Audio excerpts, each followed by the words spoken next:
There is a particular moment in every long-term investor's life when the numbers stop making sense emotionally, even though mathematically nothing strange has happened at all. And that moment usually arrives somewhere around year 8 or 9 of consistent saving, when the account that once felt stagnant suddenly adds more in a single year than it did across the first 5 combined. And the person staring at the statement often assumes something changed in the market or in their strategy, when, in reality, the only thing that changed was time finally catching up to a pattern that was always there. This is the quiet cruelty of compounding, that it rewards patience by being nearly invisible for most of the journey, asking you to trust a curve you cannot yet see the shape of, which is precisely why so many people abandon it early.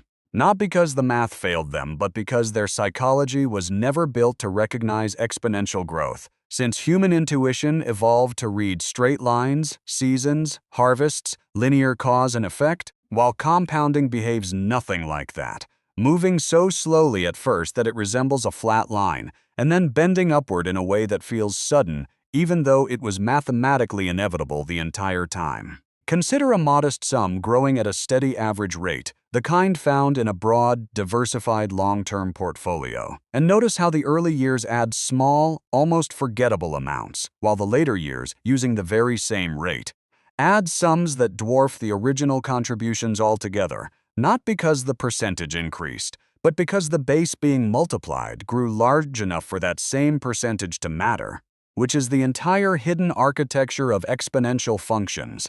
Output scaling with accumulated size rather than time elapsed. Zooming out, this is not merely a personal finance curiosity, but a pattern echoed throughout economic history. In population growth, in technological adoption curves, in the slow accumulation of institutional advantage that eventually separates early participants from latecomers by orders of magnitude rather than small margins.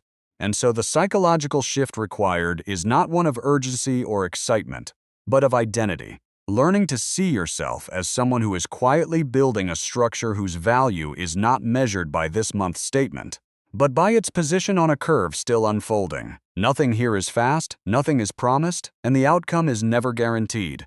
But the mechanism itself is simply mathematics behaving exactly as mathematics always has, patiently, silently, and eventually unmistakably.